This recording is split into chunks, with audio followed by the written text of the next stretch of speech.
Okay, Madam Chair, we are live. You can begin the meeting. Thank you, Josephine.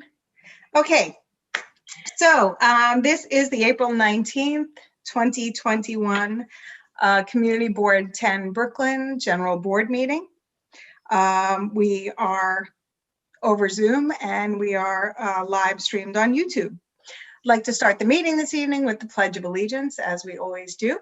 So, Josephine, if we can have our flag graphic. I am bringing it up. Can you see it? No. Okay.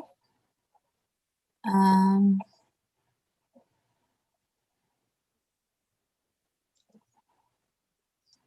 you see it now? There we go. Yes. Okay, Thank you. very good. Okay. I pledge allegiance to the flag of the United States of America and to the republic for which it stands, one nation, Unto God, indivisible, with liberty and justice for all. Thank you. And now I would call for an adoption of the agenda. Joe. Sandy and Joe. Thank you, Joe. And an adoption of the minutes from the March 15th board meeting, please. Joe. I'll second that. I've got Joe, I've got Dan, thank you. And now we'll move to the public session. We're going to try once again to keep this to 10 minutes in total. Maybe we'll do it this time, we'll see. So the first person who would like to speak is Tori Kelly on behalf of Senator.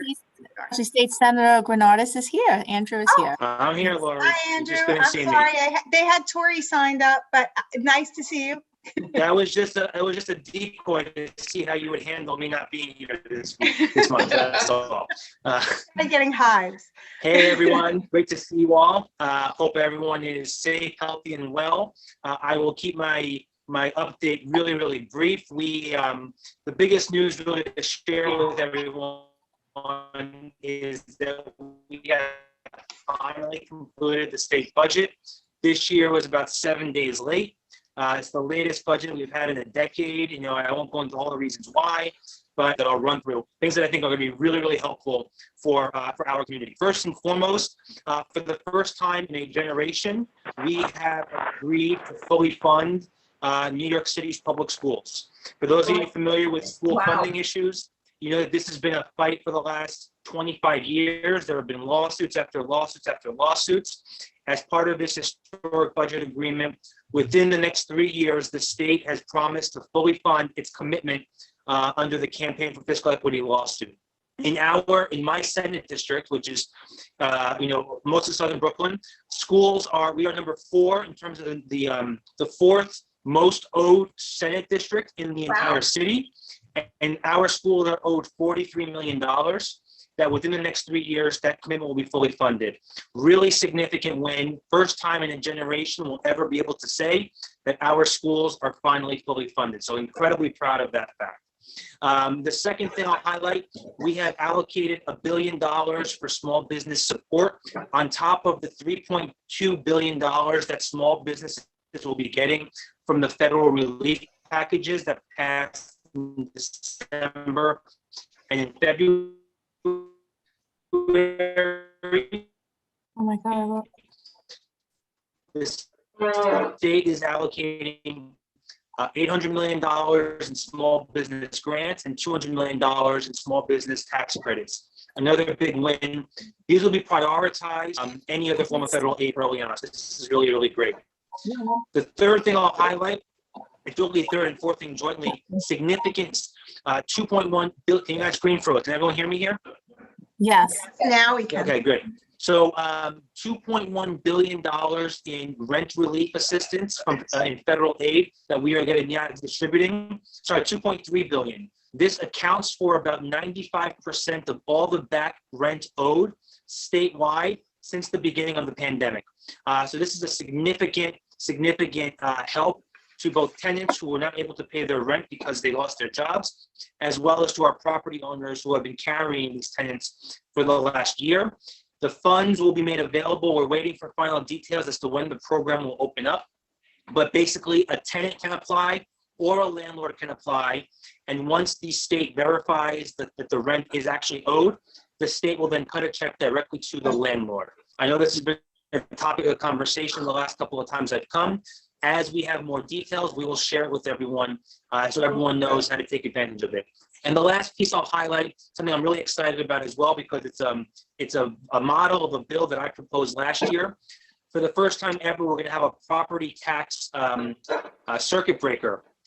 So basically, if you earn up to $250,000 and you pay more than 6% of your income in property taxes, you will be eligible for a state income tax credit of up to $350. We estimate that this will help 1.3 million homeowners across the state.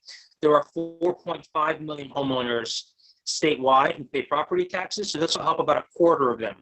I proposed this idea last year, pre-pandemic, specifically for New York City. We were able to kind of take that model, stretch it out a little bit statewide. It's not as generous as I would have liked, but it's a start, and really the first significant effort at helping folks with property taxes in, probably about 20 years in state government. So those are just some of the highlights. I know Matilda's here. I'm sure she'll have more to fill in to the accomplishments. And as always, my office is here to answer any questions you guys have or to help with anything that's going on. So thank you. Thank you, Senator Gennardis. I do have one question. I don't usually do this because I know we want to keep this short. The previous legislation, only the tenant could apply for the rent relief payments that go directly to the landlord. And there were a lot of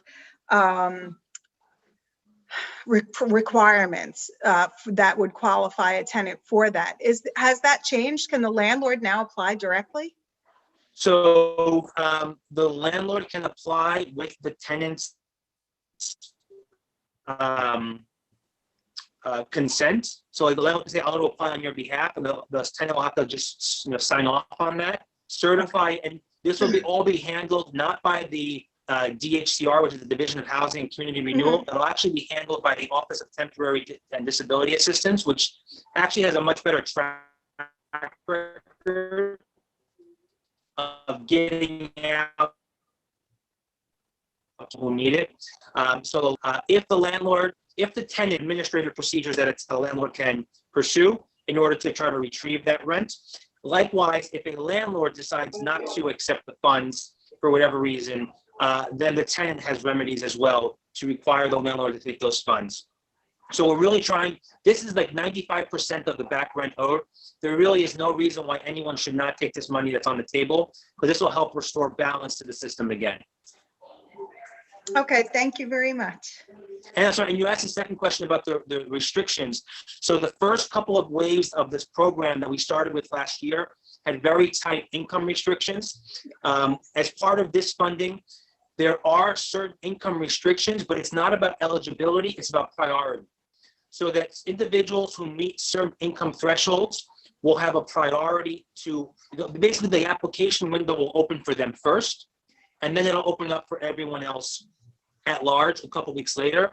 This is a federal requirement. We had no ability to change or loosen that. But basically out of the federal relief funds, that is a requirement they passed down to us that we now have to implement. So the Office of Temporary Disability Assistance is finalizing the regulations and the procedures. There'll be a website where everyone can apply. Once we have all that information, we will make sure we get it out to everyone as quickly as possible. Thank you very much for that clarification.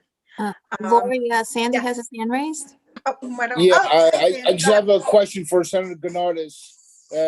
Senator, does that include commercial tenants or just residential tenants? Just residential tenants. Okay. Just residential tenants. There was a part of the $1 billion that we put aside for small businesses can go towards businesses that have not been able to, that have been closed or have had, suffered a loss of business because of the pandemic. They can put that towards rent. Additionally, many, the first couple of rollouts of the PPP program didn't reach everyone, but as they kind of reopened it, it got to a larger cross-section of businesses that not only say most, but many businesses should now have gotten some form of federal assistance that should and could have been used for rent payments if it was related to COVID. Okay, Ruth, I see you have your hand up. Ruth? Yes, Oh, there I you go. do. Okay. Yes, thank you. I have a quick question for the senator. There had been a moratorium on evictions. Is that being lifted? Or will it Right now, continue? the moratorium is still in effect till the beginning of May. There has not been any earnest conversations about what happens next, but that is obviously on many people's minds. There will probably be some limited extension of that only because we want to give the agency time to get this program up and running. And so if we know that the agency is going to take a month to get the program up and running, then there might be some talk about extending the moratorium on a very limited basis to accommodate standing up that program. And the other thing I'll add about the rental assistance program, a substantial majority of the funding has to be distributed by this year. That's another one of the federal conditions. So if we don't use it, we lose it. So we have every incentive to get this money out the door as soon as possible and not have it be like apply now and get a check 5 years from now situation. Okay, thank you very much, Senator. I'm just going to add evictions concerns homeowners as well as renters. That's why I was asking my question too. Yeah, it's where it had no actions have been taken, no decisions have been made. I imagine the governor will extend the moratorium by executive order, perhaps. But we just reconvened in the legislative session today after finishing the budget, and we discussed kind of on an informal basis the fact that we have to figure something out. The question is what that's going to be. Thank you. Okay, thank you very much. And now we have Councilman Justin Brannan. Thank you. Can you hear me? Yes, we can hear you. Oh, thank you guys so much. Thank you, Senator. How's everybody doing? We are heading into our budget season now in the city. Thankfully, things are starting to look a little bit back to normal again in our city as far as our planning for some spring and summer events. We hope to have some good news on that soon. We all missed our summer strolls and festivals and stuff last year, our concerts in the park, all that stuff. So we're trying to see how much of that is going to be possible to do this year safely, obviously. But as soon as we get official word from the city and the state as for what's available, we're going to make sure that we have something going on, because the last thing I want is other neighborhoods to be doing anything better than what we're doing. So I'm going to do everything I can to make sure whatever is allowed to do, that we have some events and stuff for families and for kids this spring and summer. Some other stuff, some great news about some new schools being cited in the district, obviously, that the community board has some big input on. That's important, which is a lot of great news. Working on some small business stuff behind the scenes on 86th Street. Obviously, the role that 86th Street plays in the larger sort of mom and pop local economy is very important. You know, people come to 86th Street for some of the bigger stores, and then they stick around and spend money in our smaller mom and pop businesses, which is so important. One thing that was very sad, a woman that a lot of us knew, Carol Langdon, was sadly killed last week in a horrible incident outside a dealership, car dealership on 4th Avenue. This is something that, you know, we've been really trying to crack down on, that car dealerships tend to use our sidewalks as if it's their extra space for showroom. Cars should not be on the sidewalk for any reason. And most of these dealerships know this. They've been warned a million times. So we're working on legislation to crack down on this long-term. Short-term, we're working very closely with the 6A precinct to get the message to these dealerships once again that we're expecting zero tolerance, that cars should not be on the sidewalk for any reason, and that these dealerships need to remember that they're operating in a small neighborhood in Brooklyn and not out in the middle of nowhere in New Jersey, where you can have, you know, giant football fields full of cars, which is very, very important to us here. And we all, you know, mourn the passing, the very untimely and avoidable passing of Carol, who is a friend to a lot of us. So I'm thinking a lot about her and how we can make our streets safer, and make sure that business people that conduct business in our neighborhood are being good neighbors. That's the bottom line. So I'll have more news soon, more news next month as we get into budget negotiations and making sure that I'm bringing back as much money as I can. It's part of my job. Everyone pays more than their fair share of taxes, and it's my job to make sure that that money comes back and is invested in our parks and playgrounds and our schools right here in Bay Ridge and Dyker Heights. So Community Board 10, thank you guys. Thank you guys for all the work that you do as volunteers. It's a very, very thankless job, but it's a critical job for our neighborhood. And I'll talk to you guys soon. Thank you. Thank you very much, Councilman. And now we have Assemblywoman Matilde Frontis. Good evening, everyone. Good evening. Good Thank you evening. so much for having me. I just wanted to say hello. It feels so long since I've seen many of you. It's nice to see lots of familiar faces. The senator spoke before me and was able to give all of you some really important budget highlights. So every time I bump into him at a meeting, I'm like, all right, let's see who's going to go first, because we kind of share a lot of the same things. Some of you heard me speaking at some other community meetings here in Bay Ridge recently, and you heard me gush on and on and on about how utterly historic and exciting this year's budget was in the state of New York. I frankly can't emphasize it enough. We haven't seen something like this for a generation in our lifetimes. And there was just a lot of great things that we were able to include in this year's budget. I will be having some community meetings in the coming weeks and months to sort of debrief everything, whether you want to call them town halls or some virtual events, unless if we're able to meet again in person. But I think the highlights, which we heard tonight, include money that was set aside for small businesses. This should come as welcome relief to a lot of struggling businesses right here in Bay Ridge and all across Southern Brooklyn. The money that we set aside for renters, for rent relief, is such a big deal. It's the number one question that we have been getting asked all the time, especially in the Bay Ridge community. We have people who would come in and knock on our doors once a week asking, anything new with the rent relief? Is there anything new this week? And I was happy to be able to reach out to people and let them know that we were able to deliver this victory. Couple of other things I wanted to share. Just wanted to remind everyone of our new office. It's not that new, but some people are still looking for us on 3rd and 85th. We haven't been there now in about a year. So we are at 310 93rd Street, 93rd Street, right off 3rd. That's right across the street from the Prince Hotel. We're open Monday through Friday, 10 to 4. My legislative and communications director is on this call, Kay Wynn. Our chief of staff, Francois Gentil, also works there. So if you're passing by 93rd Street, wave hello or come in and say hello. We have been pretty busy. I hope everyone here is following us on social media to see all of the community events that we're having.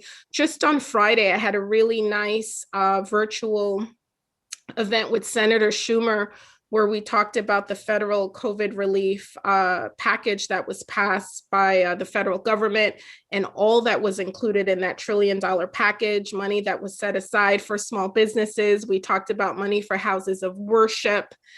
We had some Bay Ridge organizations there, so that was really important. So I would encourage people just to call the office or stop by, see what's going on, follow us on social media.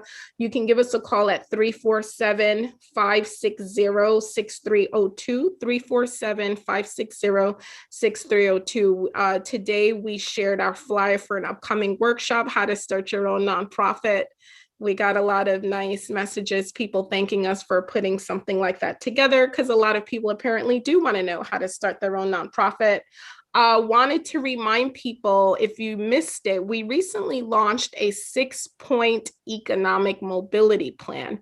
You should care about this plan, and you should want to know what we're up to vis-a-vis the plan.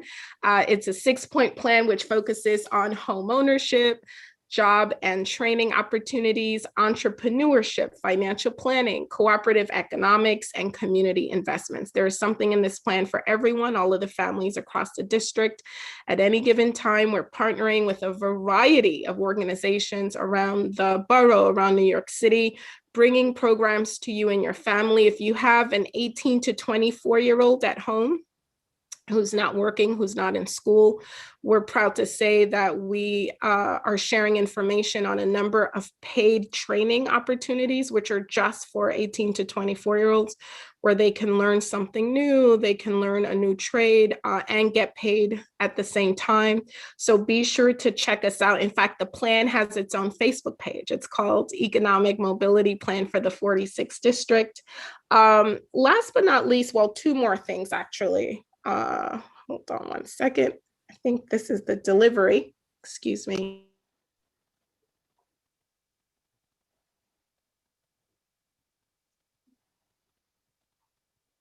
Want to hit that bell? Sorry about that. I had a delivery that I was expecting, so I told the person to give me a minute. So we will be announcing in the coming days $1 million capital funding, which we recently allocated to a couple of different grantees across the district. So I'm pretty excited about that. I'm waiting for the go ahead in a couple of days, probably by the end of the week, we'll be able to share that. But you'll see that we were able to share some generous grants with some of our schools here in Bay Ridge, as well as Dyker Heights. So we're excited about that. And speaking of legislation, two pieces of legislation that I just wanted to share. One was Jeannie's Law. You know, Councilman Brannan talked about someone which was hit by accident this week, which was really unfortunate. So on that note, I wanted to tell people about a piece of legislation that I introduced called Jeannie's Law. This is actually named after a real woman who I knew since I was 7 years old. She lived here in Coney Island. Her name was Jeannie Alcindor. And like this woman who was hit and fatally struck in Bay Ridge this week, Jeannie was also hit by a car in Brighton Beach while she was crossing the street. And this bill has to do with what's called the duty to assist. New York is one of the few states around the entire country which does not have a duty to assist law in place, unlike other states where if you hit someone, you are required to assist them. Some people panic and think that that means you have to physically help them across the street, but it can mean anything from calling 911, alerting the authorities, or doing whatever you can. So we're working behind the scenes to modify that piece of legislation, but I wanted to share that with all of you tonight, especially because in Bay Ridge, we do have a record of a lot of pedestrian fatalities. So it's something that's of great concern to a lot of people. So I'll stop there, especially since I have someone at the door, but do stay in touch, everyone, and let us know if you have any questions. And Kay is also here as well. Thank you very much, Assemblywoman. And now we have Donald DeRosa from the New York City Controller Scott Stringer's office. Thanks, Lori. Good evening, everyone. I promise I will be very quick. I have a two-part update that I'm going to run through now. So last week, the comptroller announced our 5-borough Iftar on the Go initiative. This is something that we've had in the works for a couple of months, and we are in partnership with Islamic Relief USA, in which we're going to be providing thousands of free halal meals every week for the entire month of Ramadan. As part of this initiative, we're actually going to be working with 5 community-based organizations in every borough to help be the main distributors of these meals. In Brooklyn, we're going to be a little east of CB10 on Neptune Avenue in Coney Island, and we're going to be partnering with Brooklyn-based APNA for this distribution. So I will post a link in the flyer in the chat for the 5-borough dates. If anyone knows of anyone in need during this holy month, please, by all means, feel free to refer that to folks. And I'll just quickly add to this. This announcement comes on the heels of the comptroller a couple of weeks back unveiling a comprehensive food security plan that, among other things, called for the creation of a $25 million city-based emergency food program to serve undocumented New Yorkers who have been left out of most federal and state safety net programs. When we announced the Iftar on the Go initiative last week, we re-upped this proposal by announcing that over 100 immigrant rights advocates, faith leaders, and community-based organizations from all 5 boroughs, we jointly sent a letter to Mayor de Blasio calling on him to establish this fund and using it from the numerous FEMA reimbursement funding that we as a city have received and specifically dedicated to provide emergency food to undocumented New Yorkers. We do know that undocumented New Yorkers have disproportionately been on the front lines fighting this pandemic. and unfortunately have been left out of so many federal and state relief programs. We fundamentally believe that we need to help people put food on the table, and we hope that the mayor takes up what we are considering a very basic and widely supported emergency food program so that we can uplift some of the most vulnerable New Yorkers amongst us. So again, I will post a link and the flyer in the chat to our Iftar on the Go dates, and appreciate everyone's time. Thank you. Thank you very much. And now we have Nancy Lulu from the Brooklyn DA's office, District Attorney Eric Gonzalez. Good evening, everyone. It's good to see everyone virtually. I would like to extend greetings, first of all, on behalf of DA Gonzalez to each and every one of you. I also would like to wish the Muslim community, our friends and neighbors, a peaceful Ramadan and an easy fasting month. I would also like to extend condolences to the family of the family and loved ones of Carol London that was tragically and fatally struck on 4th Avenue and 89th Street. I'm really terribly sorry for her loss. The Brooklyn District Attorney's Office remains active. We're committed to make sure that our communities are safe. Just a couple of announcements. I would like to recognize that April marks Child Abuse Prevention Month, and now more than ever, we must all do our part to ensure that the safety and well-being of our children across Brooklyn. Therefore, if you believe a child is being abused or neglected, I urge you to report it to the New York State Child Abuse Hotline at 1-800-342-3720, or to the Brooklyn District Attorney's Special Victims Bureau at 718-250-3170. Your call can keep a child in our community safe from harm. I also want to emphasize this constant act of violence against the Asian community or any other community. It's truly disturbing. So the surge of anti-Asian violence has instilled a fear across our communities, but we can't afford to stay silent. So if you believe you're the victim or a witness of a bias-motivated attack, it's critical that you report it to our Hate Crime Bureau, 718-250-4949. And as always, I'd like to conclude by reminding everyone with our Action Center's phone number, if there's a matter or an issue you would like to address with our office, to please call 718-250-2340, and I could be reached at lulun@brooklynda.org. Thank you so much, Community Board 10, for everything that you do for the community. Thank you for your service. Thank you, Nancy. And now we have Morris Denmark from the Brooklyn Public Library, Fort Hamilton branch. Good evening, and thank you for allowing me to bring you this brief message from the Fort Hamilton branch of the Brooklyn Public Library. The good news is that the Fort Hamilton branch will be opening, we will have a limited opening for public on May 10th. That will be the start of limited access to the library. We'll be allowing 10 people into the library for browsing and looking at materials at one time, 10 people at one time. We will also be allowing 3 adults to be using computers inside the library. That's for 30-minute computer usage. And we will have 2 children to be using the children's computers in the library. That begins on May 10th. For browsing, the 10 people will be allowed 1 hour to come into the library, browse for books, and then of course, exit the library so more people can get in and access our collection.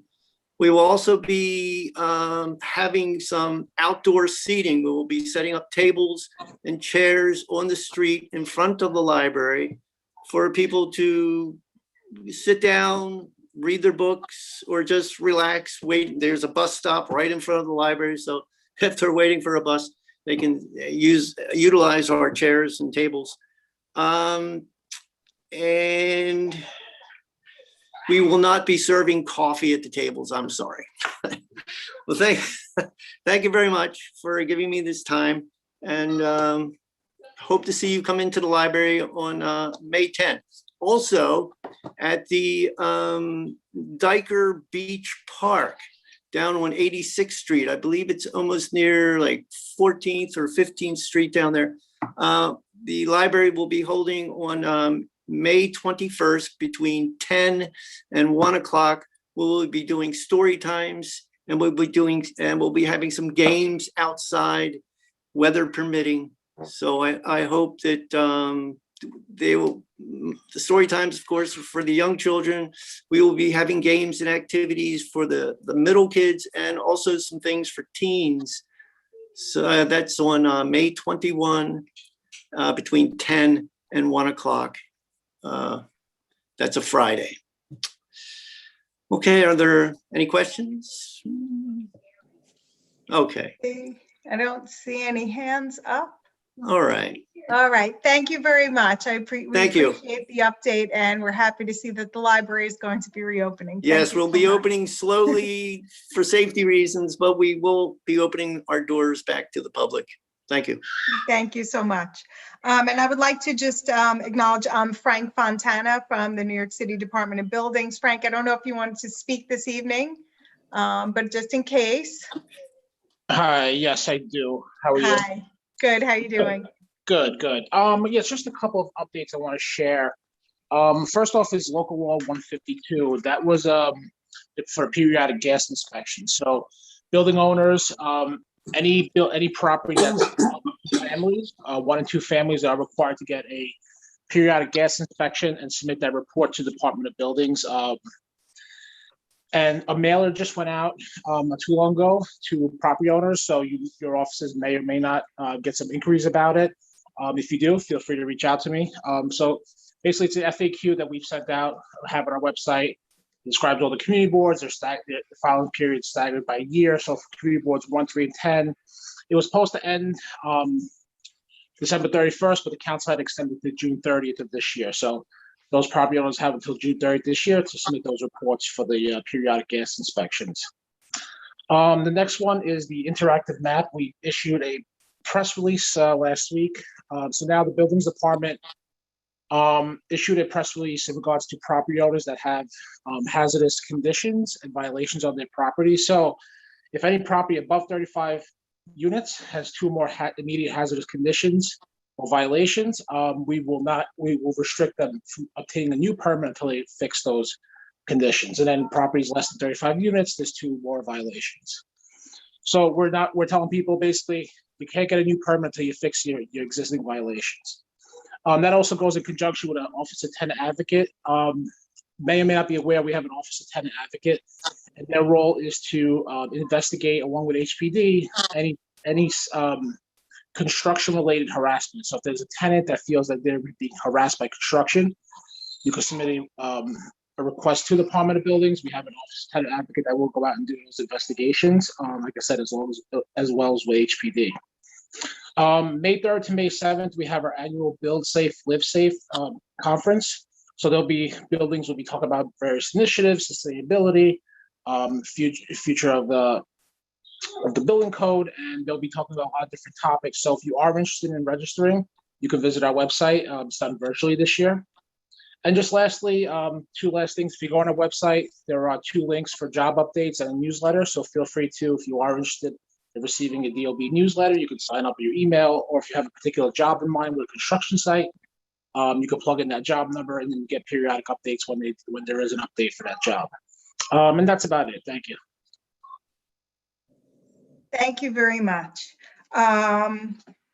Let's see, I would just like to acknowledge that we have Assemblyman Basil Kapitanakis and also Judge Dwayne Paul to get with us here tonight. I think they are on the phone, or at least one of them is.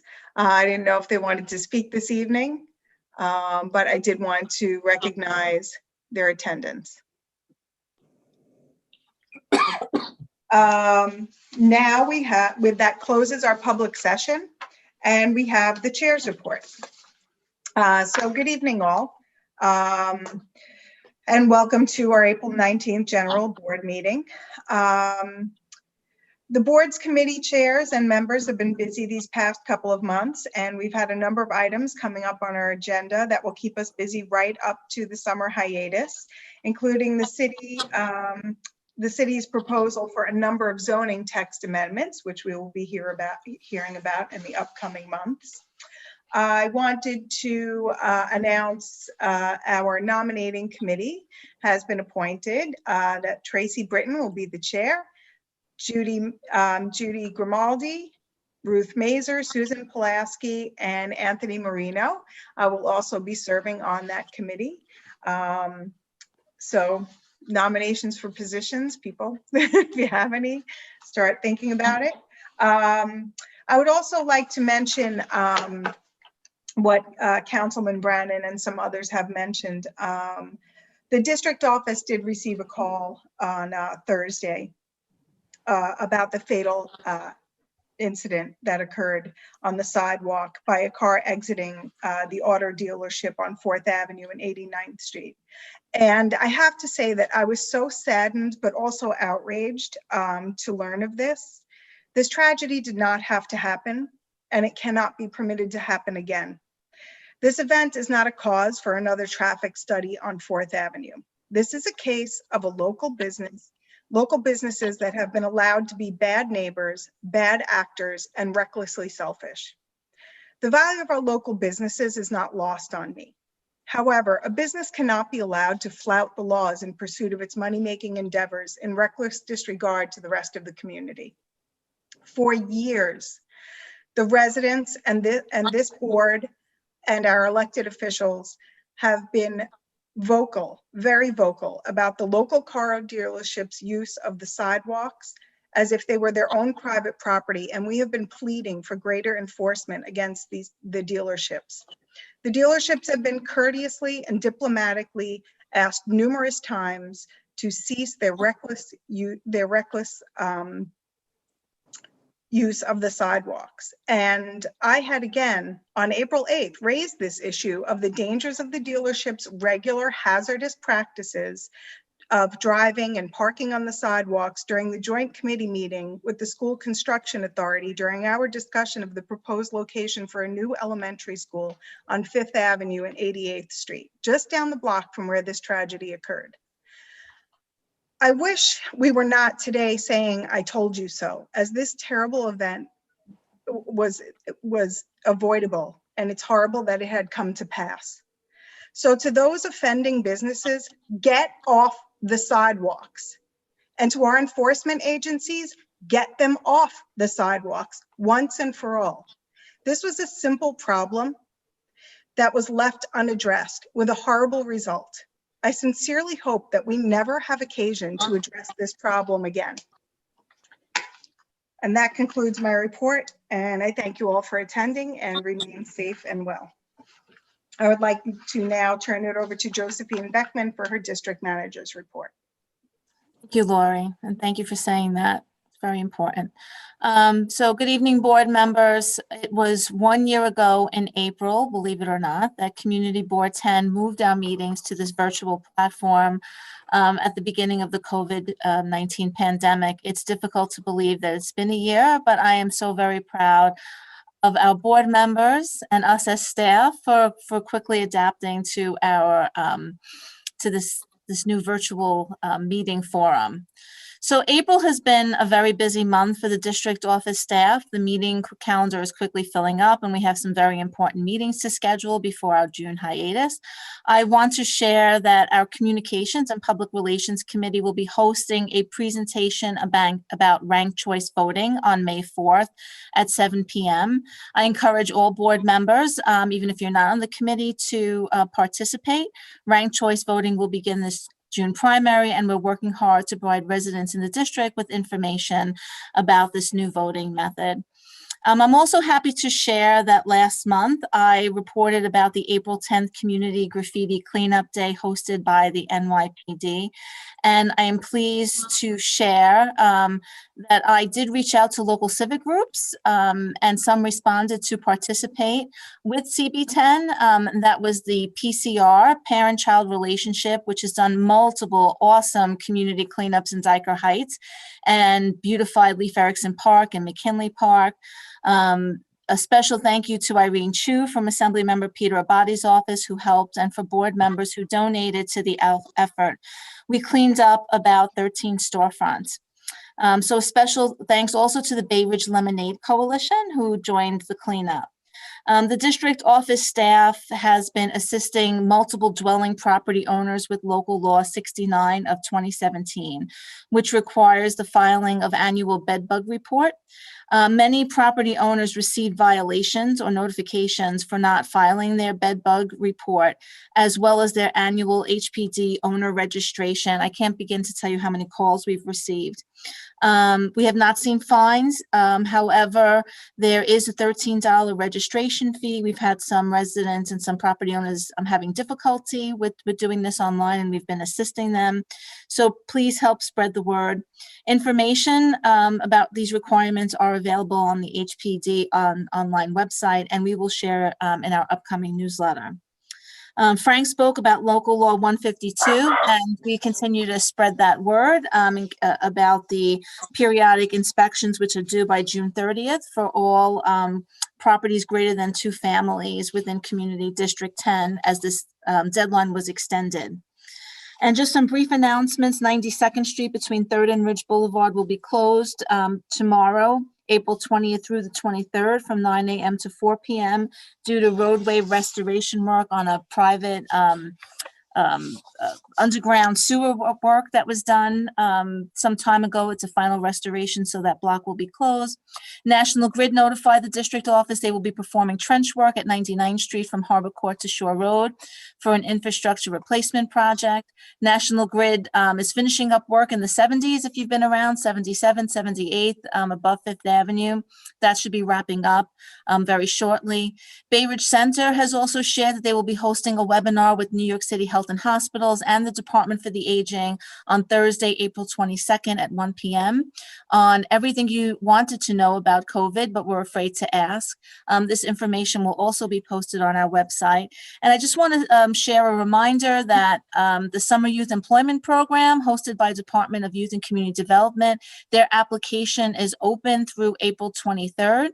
So if you know a young person over age 14, ages 14 to 24, you can share news about this, and applications are available online by visiting DYCD's website, and it's also on our website. Our next meeting will take place on Monday, May 17th, 7 p.m. right here on Zoom. Thank you. Respectfully submitted. Thank you, Josephine. And now we have the treasurer's report with Shirley Chin. Hi, everyone. Hi, Shirley. So the treasurer report, for as of March 31st, 2021, total personal services, $167,732.55. Total other than personal services, we have $7,589.29, leaving an encumbered budget balance of $844.76. Thank you, Shirley. And now we move on to our committee reports. We have our Parks Committee report with Diane Gennardis. Hi, Diane. Good evening, everyone.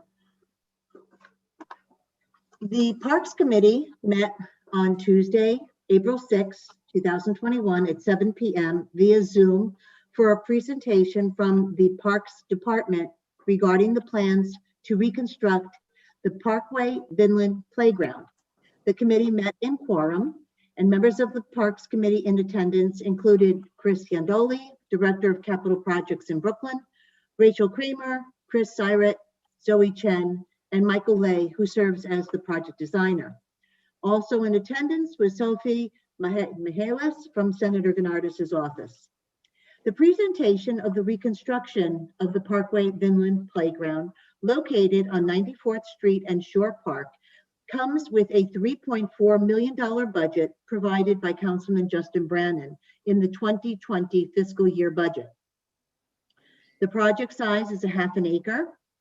The design of this project was created with the goals of upgrading and expanding play opportunities for children of various ages and abilities, enhancing and adding to the environmental amenities of the site, and creating a destination point within the park by adding amenities, and with the community input from the meeting held on October 8th, 2020, when the following focus areas were noted. Keep an open play area for children's age groups and abilities. Include a Mr. Spray shower, painted games, and a more inviting entry area. Include tables for parents and children, benches, and ensure lighting is sufficient. Add swings for both ages 2 to 5 and 5 to 10, buckets and flat seats, and add accessible play equipment and ground play units. This area comes with some significant history. It was part of Robert Moses's 1939 development plans, which included a wading pool, swings, slides, and a skating rink, which is currently used as a baseball field. The field house was built in 1939 and it is still in existence. In 1982, a spray shower was installed, but is no longer usable. And in 1999, the wood play structures were updated. There are some mature trees from the 1940s and the 1980s, which will need to be removed and replaced with more native plantings. More shade trees will be added to the perimeter of the playground area. Additional plantings for the area include red house chestnut, Japanese pagoda, serviceberry, star magnolia, oak leaf hydrangea, miniature fountain grass, blue flag iris, and coneflower. Also, there will be plantings to enhance the Boswell rain garden area, including black gum, eastern redbud, red chokeberry, swamp rose, arrowwood, viburnum, mountain laurel, witch hazel, and sensitive fern. Rain gardens are being used in lieu of storm drains. Currently, the play structures in the playground are more appropriate for ages 5 to 12. The new plan calls for age-appropriate play structures for ages 2 to 5 and 5 to 12. The swings will be located in the same area where they appear now. There will be 7-foot bucket swings, 8-foot strap swings, and an inclusive swing which is ADA compliant. There will be a center play area for ages 5 to 12, along with bench seating, and a separate play area for ages 2 to 5 with additional bench seating. There will be a central walkway provided through the playground. An area for toddler play will be provided along with playhouses and ground level play. Additional games like hopscotch will be painted on the ground. Circular metal tables, which accommodate 4 chairs and are also wheelchair accessible, will be used. However, the traditional concrete chess tables will not be used. The individual age-appropriate play equipment will provide both ground level play as well as a transfer platform, which will be wheelchair accessible. When questioned about the use of roll-on swings, which give wheelchair-bound children the ability to gain access to the swings without having to be physically transferred to an ADA compliant swing, we were informed that the Parks Department must consider a balance of providing swings for everyone, as well as to look at equipment that can survive in a New York City park. Currently, there are no such roll-on swings in any New York City parks in the borough of Brooklyn. The members of the Parks Department said they would look into whether these roll-on swings have been installed in any of the other boroughs and get back to us. Misters will be used instead of traditional spray shower. The misters use 5 gallons of water per minute, as opposed to spray showers, which use 25 gallons of water per minute. Since there is no sanitary sewer system in place in the area, the excess water will flow to a dry well instead. This dry well cannot handle a great amount of water at a time, and so the use of misters is more appropriate. The community wanted an open space feel, so low 3-foot fencing will be constructed around the perimeter of the age-appropriate areas. It is a standard metal picket fencing. Shore Road Park is considered a legacy park. With that in mind, the proposal includes the installation of 1939 World's Fair style benches and 1964 World's Fair style lighting. When asked about including a nautical motif in the playground aligned to the New York Harbor, we were informed that the design guiding principle for playgrounds is to provide creative play areas where children can use their imagination. We were also told that the current Parks Commissioner is not keen on including themes in our parks. In terms of a time frame, we are currently in the 9 to 12 month design phase of this project, where the Parks Department will work with other agencies on design and drainage. There is an additional 9 to 12 month procurement period and a 1-year time frame for construction. Understanding that the pandemic has pushed all projects back, the earliest this project would be completed is at the end of 2022. A motion was made by Henry Stewart and seconded by Dan Heddix to accept the proposal for the reconstruction of the Parkway Vinland Playground. Polling took place and the motion carried 7 in favor with 1 abstention. And the meeting was adjourned at 7:30 p.m. Respectfully submitted. Any questions? I have a question. What was that you said that they're not keen on? Providing a theme. A theme. In other words, a theme for a park. So Thank you. One of the participants asked about a nautical theme since it is there in the New York Harbor, and that was their response. Anne Falutico has her hand raised. Anne? In that it seems impractical to have wheelchair access to a swing function. This is just for the future, not necessarily for this project. Perhaps there's other play equipment, a roundabout or whatever else that might accommodate wheelchairs in the future. Well, you know, the committee was quite insistent on you know, why they can't provide this kind of accessible equipment for our special children and, you know, who are wheelchair bound. And they did provide, you know, the play equipment itself does provide for ramps and what they called the transfer station.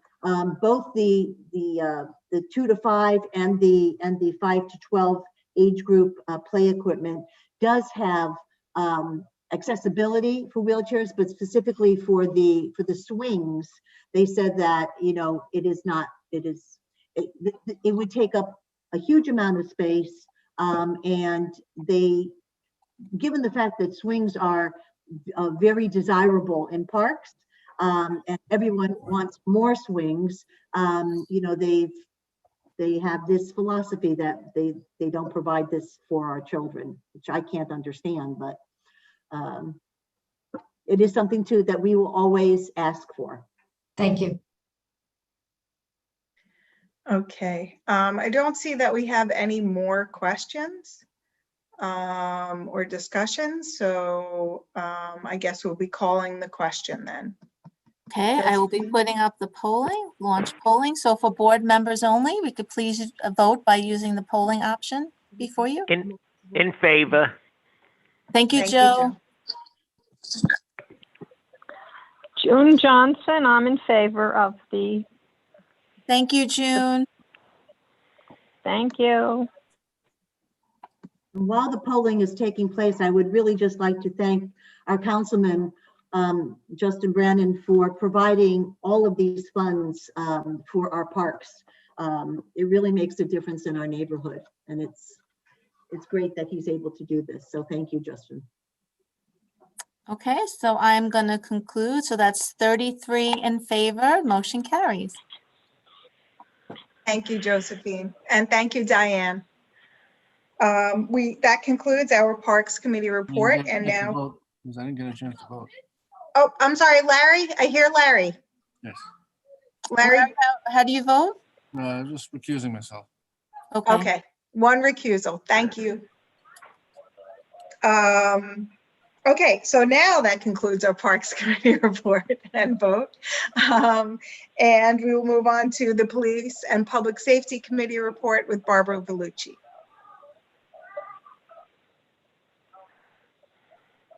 Barbara, are you on mute? I'm good. Okay. Hi, everybody. Our committee met on April 12th, and this application is a resubmission from the June 2020 application for beer, wine, and cider by Mr. Luis Garcia Maldonado. Miss Bridget Garcia, his sister and business partner, was on the last application. So an application for a new liquor license, now for liquor, wine, beer, and cider, was submitted for Luann's Coffee Bar, located on the first floor of 7405 3rd Avenue.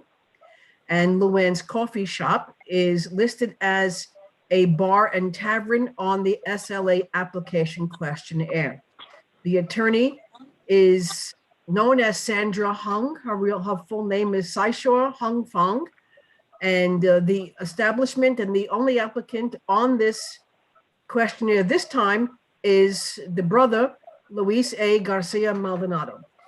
The hours of operation are listed as Monday, 10 a.m. to 12 a.m., music until 10. Tuesday and Wednesday, 10 a.m. to 12 a.m., music until 10. Thursday through Saturday, 10 a.m. to 4 a.m. And this is 2 hours later than the last application, music until 11 p.m. And Sundays, 10 a.m. to 12 a.m., music until 12 a.m. Now, please note that this was a total 2-hour extension from the last application from June. There will be background music. The signage on the storefront is Luann's, with no mention of a coffee bar as indicated on the application. The menu states that the hours of operation are from 9 a.m. to 9 p.m. The items on the menu do not reflect the coffee bar, but rather a full menu. There is a letter of no objection. Mr. Maldonado notes on the application that the certificate of occupancy is 74, but there is no certificate of occupancy for this premise. Anticipated persons occupying the premise are 30 with just 6 small tables. In the application, the owner noted that there will not be promotional events or private parties. There will not be hired security. The applicant also answered no to the item on page 5, requesting that all doors remain closed while amplified music is played. The applicant has not responded to adhering to New York City noise and NYPD recommendations because he cited that he did not receive them. There will be no outdoor space used. The requesting agreement that there will be no smoking on the outdoor area was marked as NA.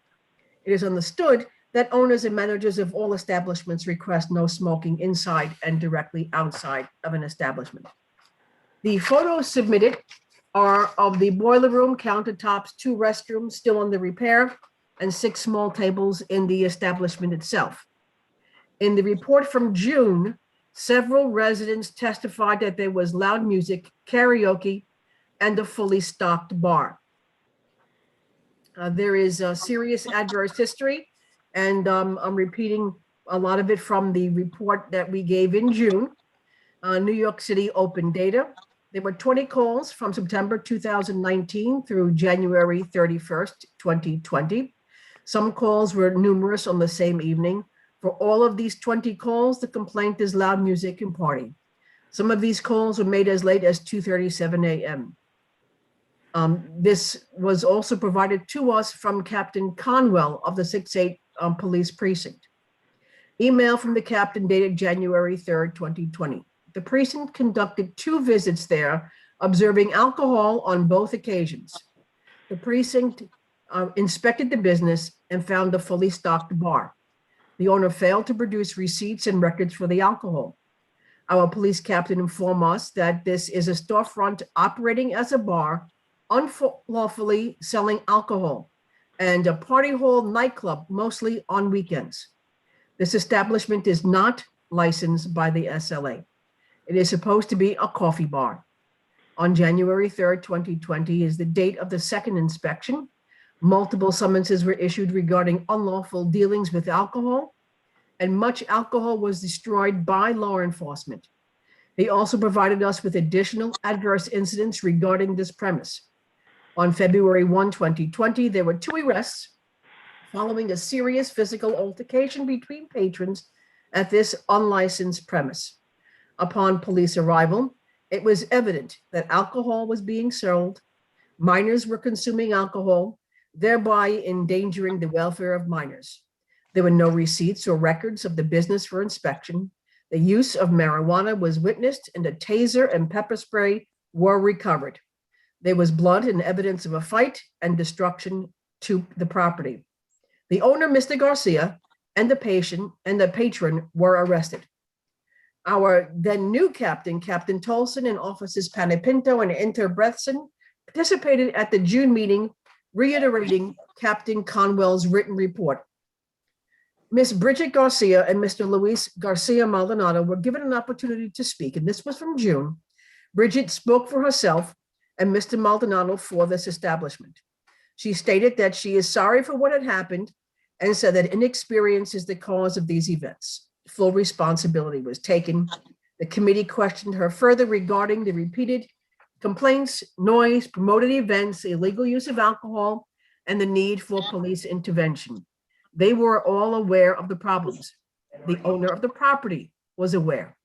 The owner of the business informed us that the premise was sublet out to several different persons who were sponsoring promoted events. The excuse of inexperience was not accepted. The committee stated clearly that we wholeheartedly support our local small businesses, but it is unacceptable to disregard New York state laws by selling alcohol without a license, endangering the welfare of minors, to continually disrupt the quality of life in our community, and to show a blatant disregard to the essence of this family-oriented neighborhood.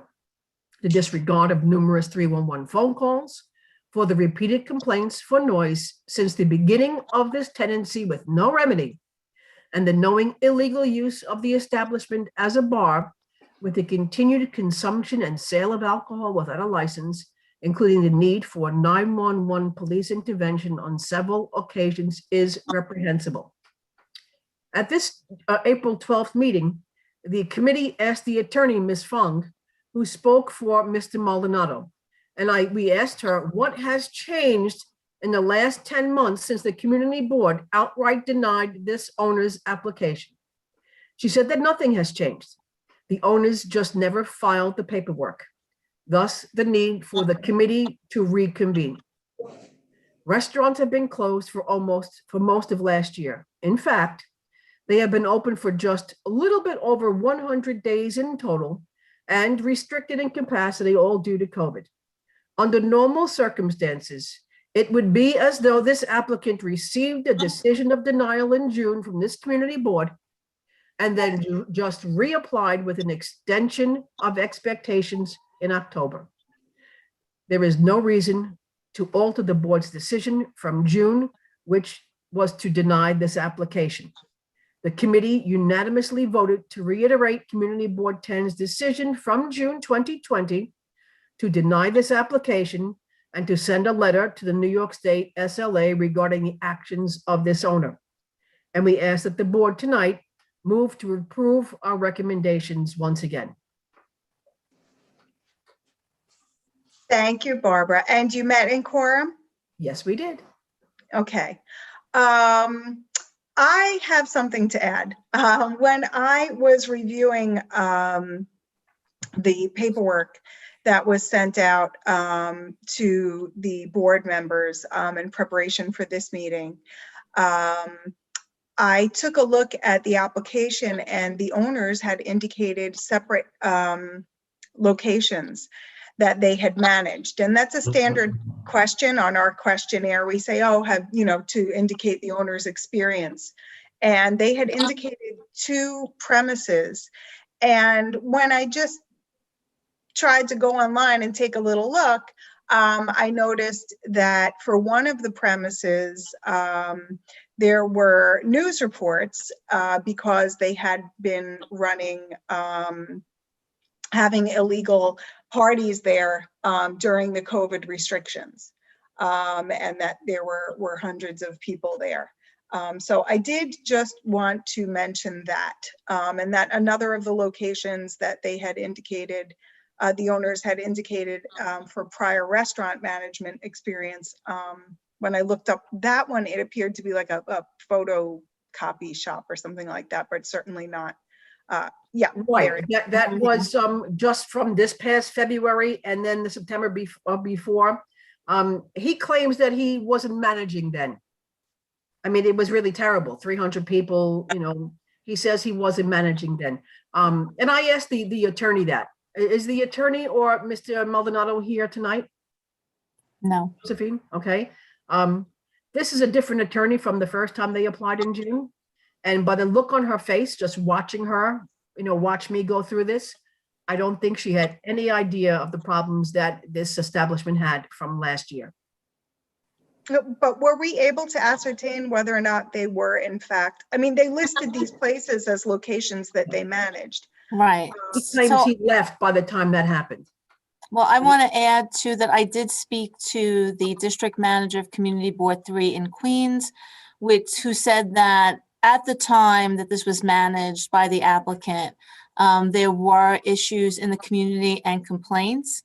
CB3 in Queens in 2019, I believe it was 2018, they voted upon stipulations that were agreed upon by the applicant's employer at the time, Sueños American Bar and Restaurant, and did not abide by those stipulation agreements in the time period that the applicant was managing the premise. Okay. Okay. Do we have any other questions or comments from anyone on the board? Any board members? I don't see any hands raised with the hand. Lori, can I ask a question? Yes, go ahead, Joe. Is there any activity there at this time? I mean, are they operating anything there at this time that maybe people aren't even aware of? Yes, it is it's more of a Spanish style restaurant. You have hamburgers and you have a lot of, Spanish empanadas, chicken. But so it is still operating as a location. Yes. I mean, yes. But I mean, we've heard different things. Sometimes it's open, sometimes it's not open. well, that's what I was wondering. Yeah. Justine, I just have a question before, it doesn't matter before or after. Can I ask that now? Okay. I mean, we just put this, we just went through this. I mean, we're volunteers. This is a lot of work that we come out and we work on this, and they just reapplied. I mean, is there any, regulation rules that if you get denied, you could just come back and apply again with no difference and just try again with the same application? Right. So the reason that his representative said they reapplied is because they notified the board, I believe it was prior to the June meeting, so it must have been in May. And we voted in June. But the state liquor authority, when you file your application for your license, if the board's notification is more, than several months, they often go back and say, it's been some time since you've provided that notification, and require them to submit a new 30-day advance notification to the board. There's nothing that precludes them from doing that in the SLA requirements. So this is a new representative than was provided than he had last time. I guess that didn't work out. So he's looking to proceed, and he changed the application. Last time it was a beer wine license. This time it's a full on premise. Okay. And I just wanted one more question. I'm sorry, Barbara. I don't see any other hands up, so there aren't any. We could just call the question after this. But so just to be clear, when the board voted back in June, they had been up until that time, serving alcohol and running the establishment as a bar or whatever it was, without a license. Right, they were subletting it, Okay. They said, right. they said, but he was there. But he Like, was he there arrested. and arrested. And the police had said Yeah. at the time, following the arrest, they were closed for a period of time. Right. Okay. So I don't see any other hands raised. If I'm missing anyone, just any board members who wanted to say something. I don't see anyone. So then, oh, I'm sorry. Wei Jing Leo has a question. Wei, go ahead. You're on mute. I know. Can you hear me now? Yes. Sorry, I'm just looking at Google Map and you know, like I've passed by this place several times too, and the storefronts always like has their shades drawn, like even during operation. Are there any, you know, like landlord requirements or city requirements for there to have like a certain percentage of glazing that's so it's visible into the space? Because it doesn't feel like it's either an operation or maybe, you know, there's something else happening inside that, you know, doesn't feel. That's a question that I have, because they have 6 very small tables, you know, to be open to 4 o'clock in the morning. It just seems like, you know, that perfect place for people to be dancing. I mean, really. Yeah, I mean, it doesn't seem, I know it's been in operation, but it doesn't look it, because you can't tell from the outside, like what's going on inside. So I'm just wondering, like, you know, I come from a retail industry where, you know, landlords always, depending on where you're opening the store, you know, like there's certain glazing requirements that has to be like 90% glaze, it has to be 90% glazing. So you don't have a lot of solid, you know, a frontage. But in this case, there is glazing, but the window It's completely blacked out. Yeah. Yeah. Right. I don't know that there is a requirement. Josephine, are you aware of one? I don't believe there is. No, I don't believe there is. I think most of that, you know, by most of the restaurants is really by preference, because they want people to feel, you know, drawn in to their establishment and, you know, see all the delicious food that's being served, if that is indeed what you're doing there. Okay, so I see that, and thank you, Wei. And I see Stephen Harrison has his hand up. Steve? Yes, I just wanted to mention that in the past, even if we haven't had a requirement of glazing, we have imposed that requirement as one of the things that they would agree to, that they would have a certain amount of glazing, and even that the windows would not be shaded and things of that nature. So nothing prevents us from adding something like that. In any event, regardless of that here, I think that, you know, insanity is doing the same thing over and over, as we know, and I don't see any reason why we shouldn't go to a vote and vote this down immediately. Okay, thank you, Steve. And I see Ann Palutico. Ann, you have your hand up? I just wanted to agree with Wei and Steve. And even though there may not be, and in fact, there isn't a requirement for clear glazing in our district, there is a precedent in the zoning resolution, and there are other special districts in Manhattan that do require a certain amount of clear glazing, and that might be something we might want to consider adding to the Bay Ridge Special District. Okay, thank you. I do not see any other hands up, so I am going to call the question. So Josephine, if you would put up the polling feature.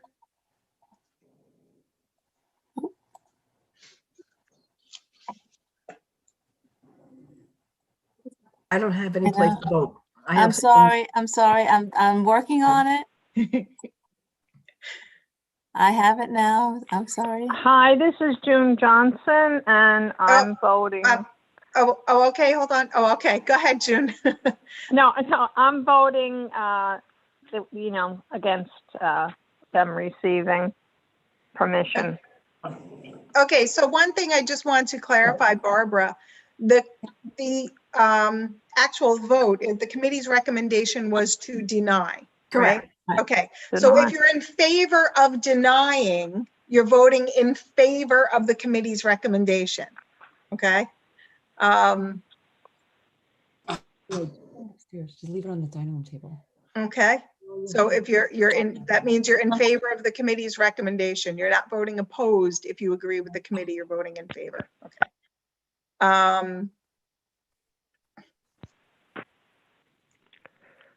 It's Joe. I'm in favor of the committee's recommendation. Thank Okay, you. Thank you. Larry, do we have you? Favor. Thank you. Submit. Okay, so I think then I'm going to end polling. And so the motion carries. We have 35 that voted in favor, 3 opposed with 1 abstention. Oh, Okay. someone clicked the wrong button. So we'll look at these numbers, but clearly the motion carries. We'll make sure that if you clicked wrong, we'll adjust the votes. Thank Okay. you. Thank you. And now moving on, thank you very much, Barbara. And moving on, we have the Joint Youth Services, Education, Libraries, and Zoning and Land Use Committees. They had a joint meeting, and so I don't know who's speaking, or do we have Doris, or do we have Anthony? I got this one. Anthony. Okay, go Anthony, thank And you. this will be quick. All the hits in one place in one meeting. We had a joint meeting of the Zoning and Land Use Committee and the Youth Services, Education, Libraries Committee on April 8th, 2021 at 7 p.m. The meeting was called to order around 7 p.m. and we met in quorum. The meeting was to discuss the proposal of a new school location at 8802 Fifth Avenue. Steve Gonzalez and Gail Mondaro from School Construction Authority were there as representatives to stream live with us the details of the proposal. In short, the details of the review and the intent, the details were as follows. The school will be a 572-seat primary school facility in District 20. The site itself contains 2 lots that comprise around 31,000 square feet. Formerly, one lot was a Santander Bank property on Fifth Avenue that is right across the street from the post office on Fifth.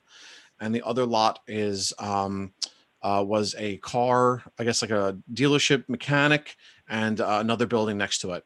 So lot 39 on 89th Street and lot 28 on Fifth Avenue. I think there are some photos up there that Josephine's sharing. District 20 remains one of the most in-need school districts in the city. We viewed the site via Google Earth and discussed its location. It was asked how many more primary schools would be needed to satisfy the seat need for District 20. And as of now, there are thousands of seats needed, for almost 4,000 or more seats needed, and all sites are always being considered. Each site is planned with a 5-year plan in mind, and there is no expectation to need less schools or seats in the near future.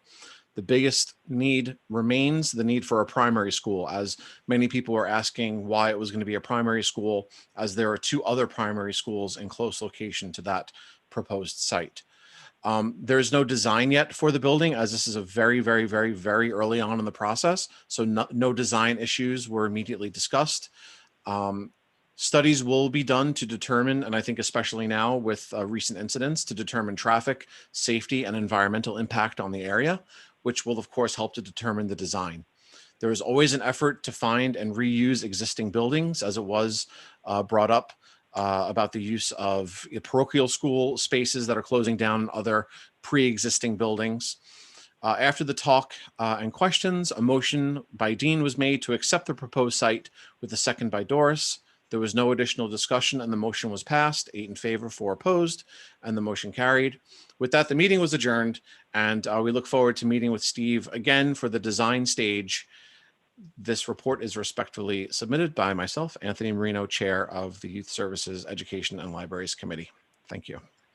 Okay, Anthony, so I see we have, well, this is on for a vote. I have it on my agenda for a vote. So that means you met in quorum, and so the committee's recommendation motion is on the floor. And I see Diane Gennardis has her hand up for discussion. Diane? Thank you. I participated in a CEC meeting this past week where the School Construction Authority brought this proposal to the Community Education Council. And there was a tremendous amount of discussion about it, especially given the fact that it is deemed for a primary school. And we do have PSIS 104, which is on 92nd Street and Fifth Avenue with its annex just down the block from this proposed site. And across from this, we have PS 264, which is also a primary school. There is a huge need for a high school. Fort Hamilton High School is at about 190% occupancy.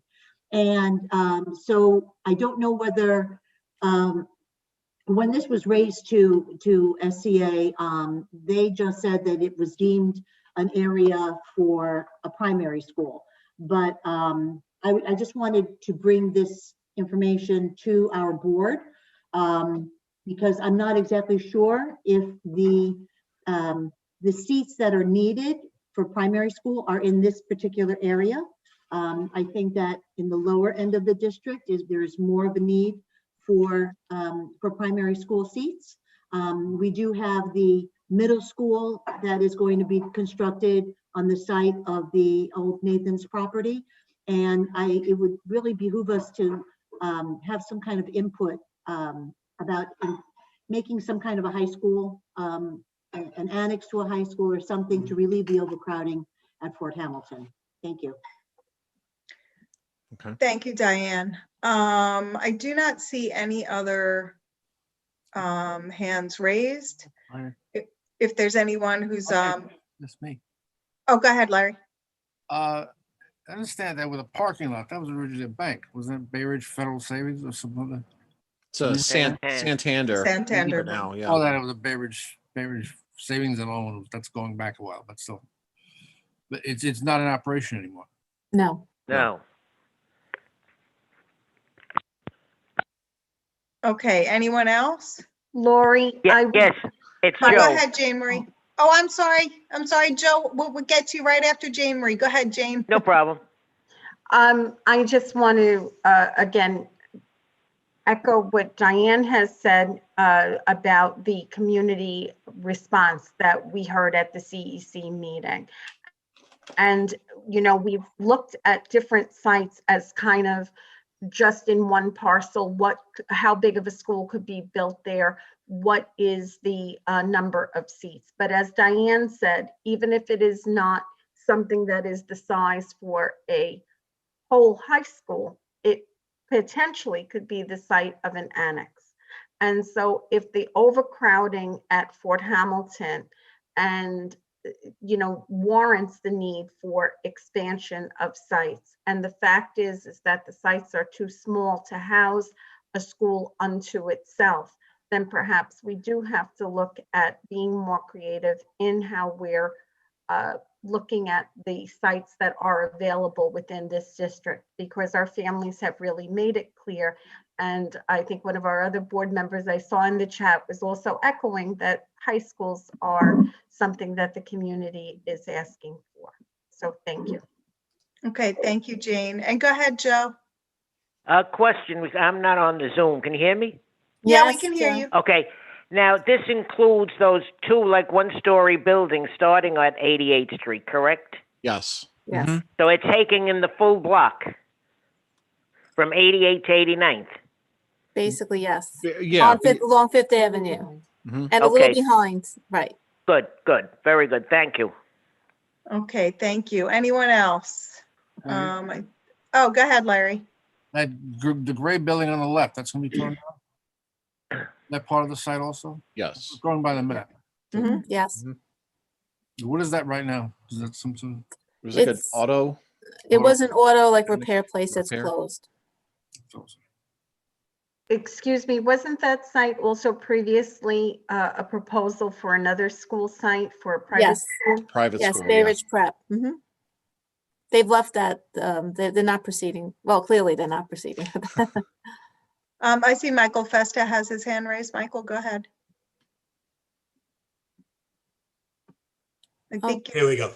As evidenced by the photo, I think one of the things that needs to be talked about if this was to go forward is the parking of postal vehicles overnight into the early morning in front of the proposed school, because I'm sure what's being done now will continue no matter what building is going to be placed on that site. Yeah, they had mentioned that the studies for, traffic and transportation would be ongoing, as this is something like way in the beginning of the process. They haven't gotten to that step yet, but I'm sure with the post office right there, they would take that into consideration. I know in other schools, meetings that we've had, they've always taken the parking restrictions, things like that into consideration. So I can't imagine it would be different now. Okay, so I do not see any other hands raised. And so Anthony, just for clarification, before we put it up for a vote, Yep. The committee voted in favor of this site location. Yes, we did. Yes, and just to clarify, there's no building yet proposed or anything like that. There's, right. Yeah, and we do expect to have the school construction authority coming back to us for further input further along in the process. Yes, they will be coming back to us next time for the design stage. Yep. Mhm. Okay, so Can I say something? Sorry. yes, go ahead, Shirley. I just want to say that I think in that area, we need school for high school students, because not for primary school, because just say 264, we actually need more students. We're below, 500. We're only 400 right now. So, and we're like across the street from there. So I hope they will make it into high school and help for Hamilton High School instead of primary school. Because in our area, 264, in that area, there are more like the car, there's no resident people. So we need more student, like they can give it to us. 264. Okay, thank you, Shirley. I see, oh, now we have a bunch of hands up. So I'm just gonna go down the list. We started something here. Okay, so Jana, go ahead. Hello, I just wanted to clarify. So the vote is going to be just to approve the site for a school, right? We still don't know which exactly it would be. So, Right. right, Okay. but they So- they were saying primary school. Primary school, And then the letter of intent that went out stated primary school. But there's no way we can really change that, right? If that's their intent, that's probably what they're going to do. Of course, they'll listen to our opinions and everything, but So I mean, I think I can answer that question, Lori, if I can. I mean, we have in the past voted for the appropriateness of a site selection for a school, PSIS 130. When the board voted in support of that site as a selection, it was for a primary school. Later, the Department of Education's, I guess, Diane, you would know the right office, Office of Pupil Enrollment, I'm not sure I'm saying it right, then changed after the CEC did advocate for a K-8 school, and then it was changed after. It was originally voted on as for a elementary school. So I don't know if that answers your question. yeah, it does. Thank you. Okay, and now Sandy, go ahead. Yeah, thanks, Laurie. When I was involved at Fort Hampton High School, and as Diane Gennard said, right now the enrollment is 190%. Fort Hamilton has been double over capacity for quite some time, for as long as I can remember. And when I was involved at Fort Hamilton, I know that Sunset Park High School, when it opened up, was supposed to create some relief for Fort Hamilton, which it never did. So it is my hope that that the school construction authority and the powers that be would consider alleviating some relief for Fort Hamilton and making this site a high school. Thank you, Sandy. And now we have Jill Infantolino Hajar. Go ahead, Jill.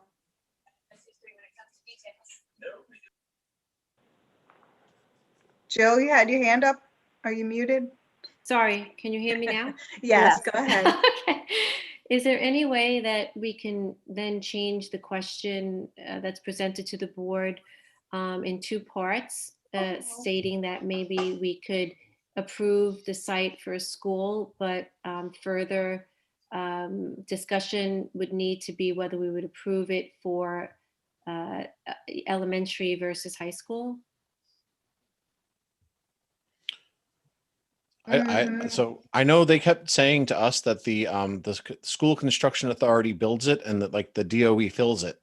So I don't know if appealing to the construction authority is going to have any, I don't know, Diane, maybe, you might know how to, advocate a little bit more for that. Well, I think that what has to happen is that once the design, or prior to the design phase, a discussion should be had between the high school superintendent and the community superintendent for this property. The fact is that, yes, we need whatever space we can find in the district to create schools, whatever level they are. But in terms, and that's all SCA wants to know, is that this piece of property would be deemed for a school. Outside of that, the community would have to advocate, as I said, to the community superintendent and to the high school superintendent. And those are the vehicles by which the Department of Education would then take a look at the actual use for the building. Yeah. Also, I think that the question, well, we can't undo what happened at the committee level. They voted on a certain question, but I guess, in terms of Jill's question, can we change it by amendment? I guess what Diane is saying is that school construction authority isn't really the one at this juncture to voice that. Get your bench ready for your I see that. Wait, we have Waging Leo. Is your hand still up from before? Or is that new? Yeah, I couldn't hear you before. I tried. But anyway, I agree with like Shirley was saying. There's probably a more need for high school, which I agree too. But mostly my objection is traffic, and I know they're going to look into it after the fact. But between the post office, the bus route, parents dropping and picking off kids, the car dealerships. I mean, I just find that traffic is going to be a nightmare over there. Whereas with the older kids for the high school, they can walk from the train station, bus, there's no need for car, parents dropping off and picking up children. I think it would alleviate traffic a little bit, considering Fifth Avenue is only a 2-lane street. I just fear for further accidents. Okay, thank you. Doris, I see you've got your hand up. You're muted, Doris. Muted. Doris? Doris, you're muted. Sorry, okay. Oh, there you I go. apologize. This is site selection only. They're looking for our support for them to acquire the site.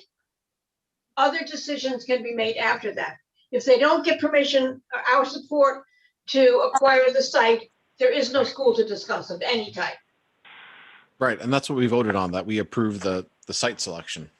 Yeah, so just to bring the discussion around to the question at hand, I mean, all of this input is good, and it's definitely, good to hear it now and things to consider in the future. But the question that's being put to us as a board is, again, as Anthony and Doris and Diane pointed out, that, schools construction authority is just really, they're very, focused on, is this a place for a school, not what kind of school yet. And so that's really what the question being put before us.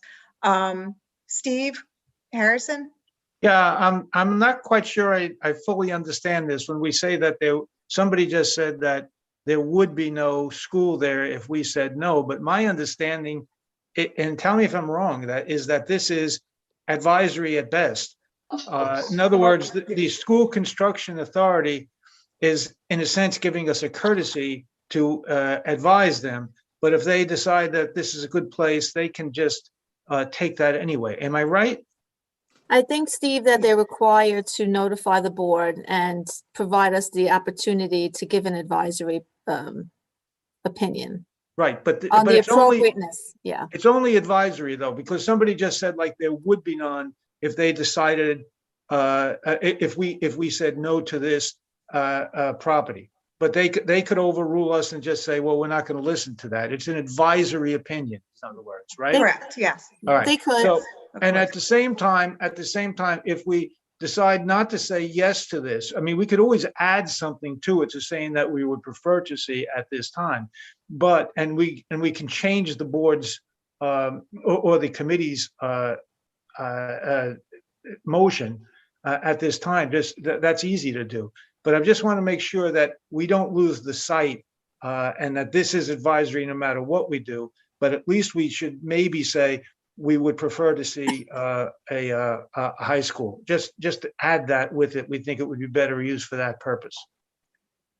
So Steve, you're requesting a friendly amendment to the committee's recommendation that we approve the site, but with a footnote that we would prefer to see a high school. Is that your recommendation? Well, I don't think from a parliamentary point, when you have a committee making, that's their motion. I don't think that we can just friendly decide to do otherwise. However, if we make the motion, someone can make a motion to amend it. Okay. And I think that might be the right thing, because we don't want to lose it, but we also want to start off on the right foot as to where we're going.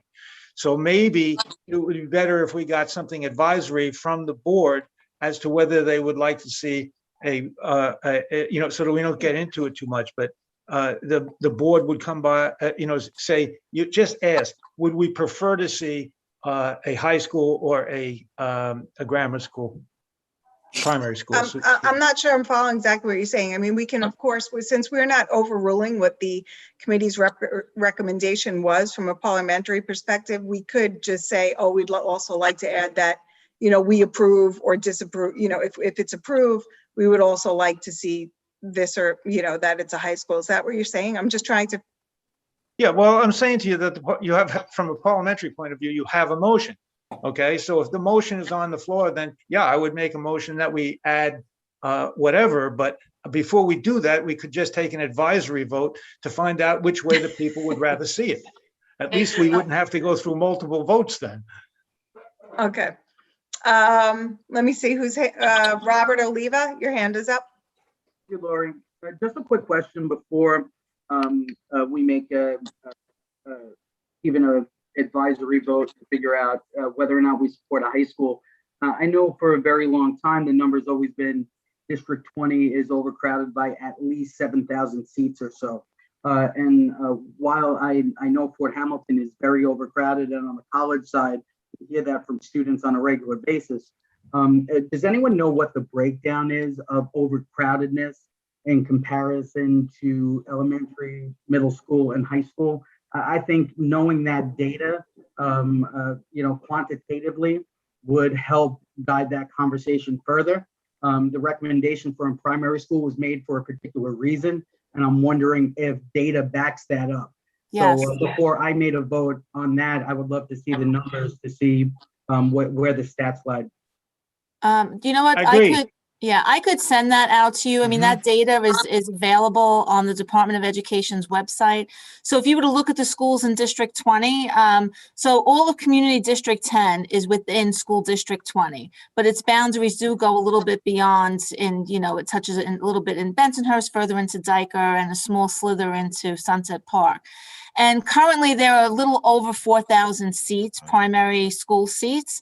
From my last look, and I don't have it right in front of me, we had talked about maybe having another education committee meeting. Every school in the district was over 100, every primary school was over 100% capacity. And that includes PS IS 104, which is located directly across the street. You could correct me if I'm wrong, Diane, they also have the annex in another building further down 89th Street, PSIS 104. So each school is zoned for a certain catchment area. I'm a little surprised that, and very informative, Shirley just gave us information on PS 264 that they were not at their capacity. Last I looked, and I do this each year in my district needs report, every school in the district, most are well over 100% capacity. So the Department of Education draws the lines of where those students come from. So that is certainly something I think, Lori, that we can have as a future committee topic, to invite the Department of Education to provide us with updated numbers. The last year has been off due to COVID. So I don't have the most recent numbers, so the numbers date back before COVID to our last district needs statement, but that's certainly a good topic. But I can tell you, I've heard from parents from local schools. I know PS 176, which is in Dyker, is extremely overcrowded. PSIS 104, that principal is always advocating for additional space, and she was looking for an annex, which is right across the street. So that's what I know, as being your district manager, but I do think that we can certainly ask for specific numbers from the Department of Education. And I'm disappointed they weren't here at the last meeting, but the SDA did say that they were charged with because of our deficit. And we are ranked as the top district in the city for most need. Okay, thank you, Joe. Anne, I see, Anne Polutico, I see you have your hand up. Yeah, I don't think it's in the realm of this board to recommend what level of school is most in need. And I think to talk about that may distract from the fact that this is in fact a lesser of many evils in terms of a site for a school. Okay, thank you. I don't see any other hands up, and because the committee's recommendation is before us, and also because I think that voting on the committee's recommendation, either for it or the committee's recommendation, which was to approve this site for a school, and I think that it would serve our purposes to just vote on that first. And if anyone else, if there was any other further discussion or someone else wanted to make a motion from the floor for something else, I think that we should just vote on whether or not this should be a location as the committee recommended, and go ahead with that motion. And I think that a lot of the commentary that was given, though, is great, because these are things that we could get further information on. I think we should get further information on, and there are things that we should look into and also, raise as this process goes on, if in fact it does go on. So with that, I would like to call the question. I'm sorry, Sandy, do you have your hand up with the very last comment? Or is that remaining from before? Are you still muted? Yeah, no, I just have one question for Josephine. Josephine, do you know the old Chrysler dealership that was there that left? I went by there today and I saw that there's paper on the windows. Do you know if that's been rented to another dealership, or have you heard anything? No, I have not. No, I did hear that it was closed, but I have not heard that it's been rented by another dealership. No. Because I saw the windows were covered by paper, and I'm wondering if that's rented to another car dealership. That just it just ramps up the problems that we're going to have at that location regarding traffic and parking, and another car dealership parking on the sidewalks and doing whatever they do in streets. Okay. Yeah. No, I don't know that. Okay. Thanks. Okay. Thank you, Sandy. Okay, so I'm going to call the question. The polling feature is up on your screen. So if you agree with the committee's recommendation in favor of this as a location for a school, then you're in favor. Otherwise, you're opposed, or otherwise recuse or abstain. Joe, do you want to vote? I'm right here. In favor. Thank you. June?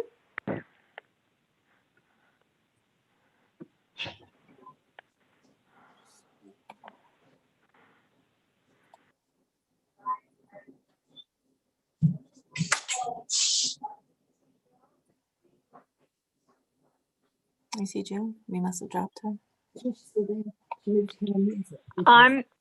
June, and I'm in favor. Thank you, June.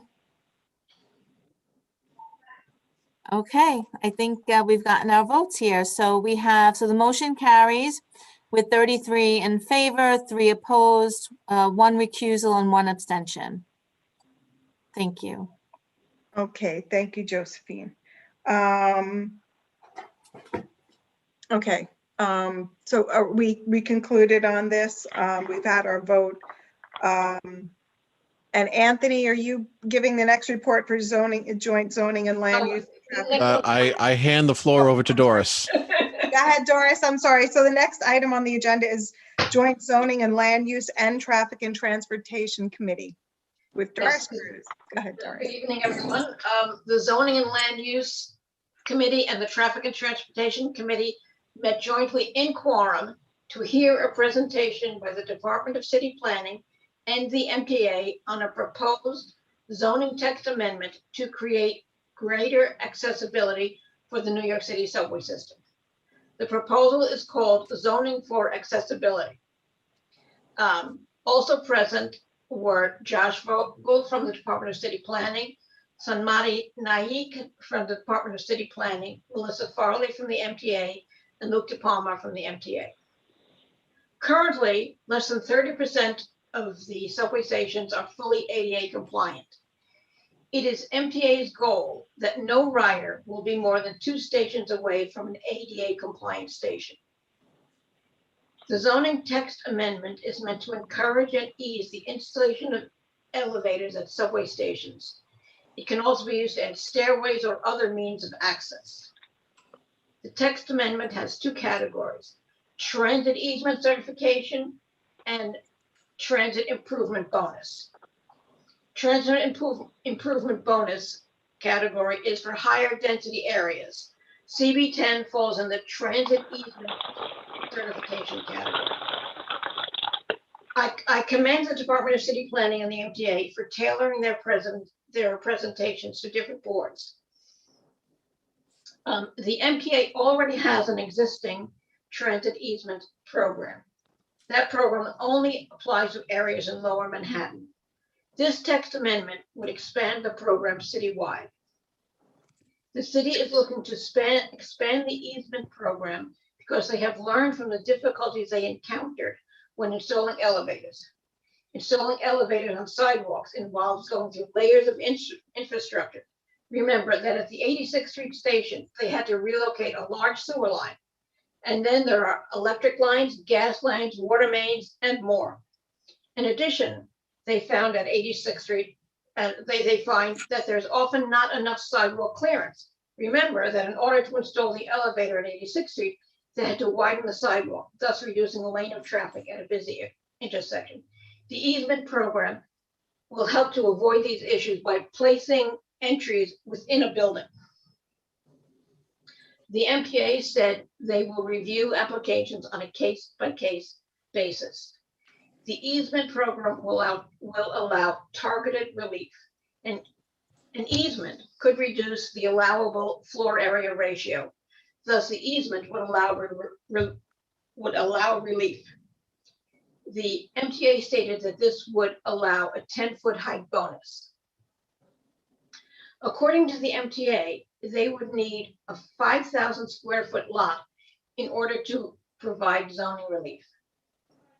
And it was asked, the MTA would install the elevator, not the developer, and the MTA would be responsible for maintenance of the elevator. The 86th Street station is the only fully accessible station in CB10. The 8th Avenue station is only partially acceptable. I believe it has ramps, but no elevator. There was discussion of the 77th Street site as a potential area for an easement because there is currently a vacant lot and because the MTA had a picture of it on their presentation.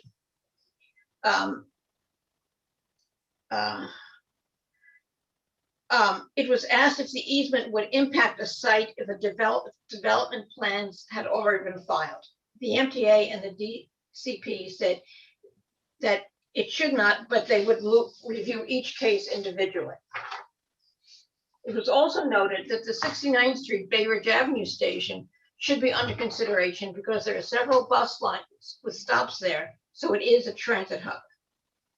The MTA said that there are no current zoning for affordability plans, but both 79th Street and 69th Street and 77th Street are possibilities. The DCP says that when a developer files plans, the DCP has 60 days to work something out, and a developer cannot opt out of the program.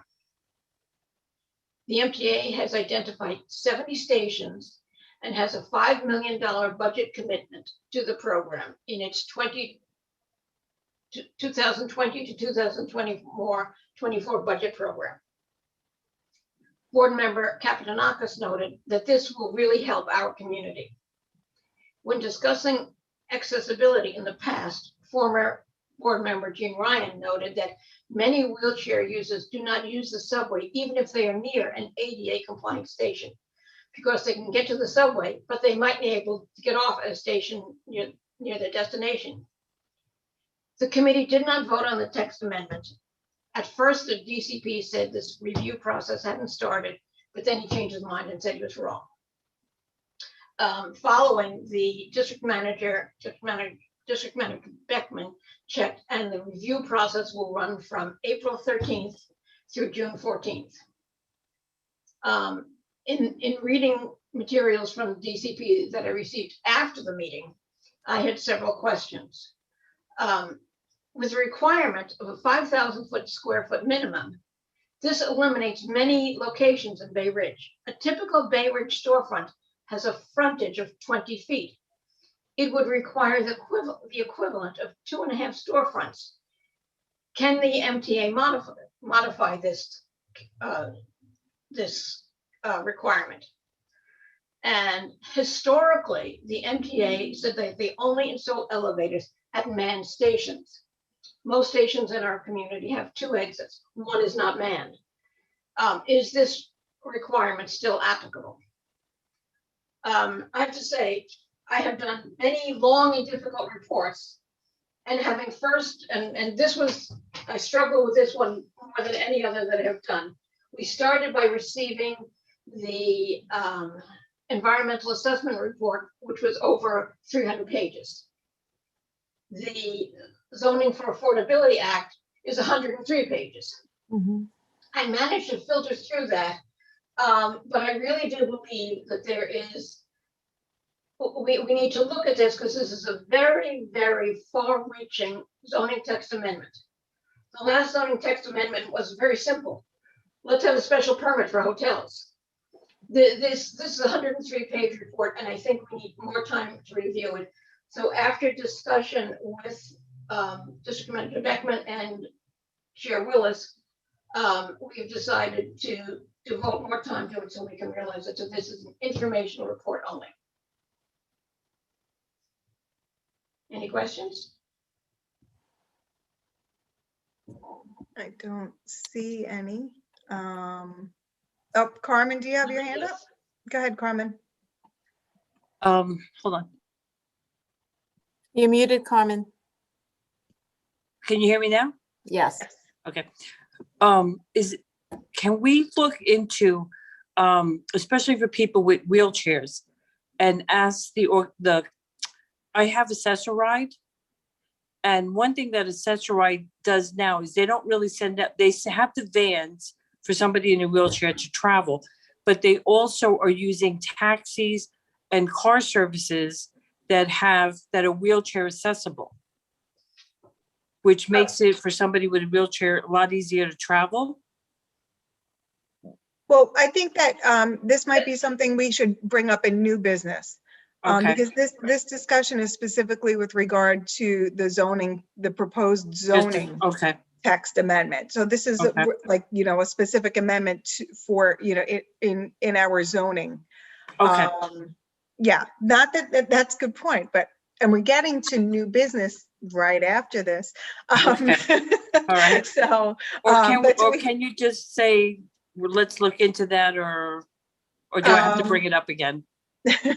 Well, I'll just say, yeah, what Carmen said before, but I just want to wrap this up. Okay, all right.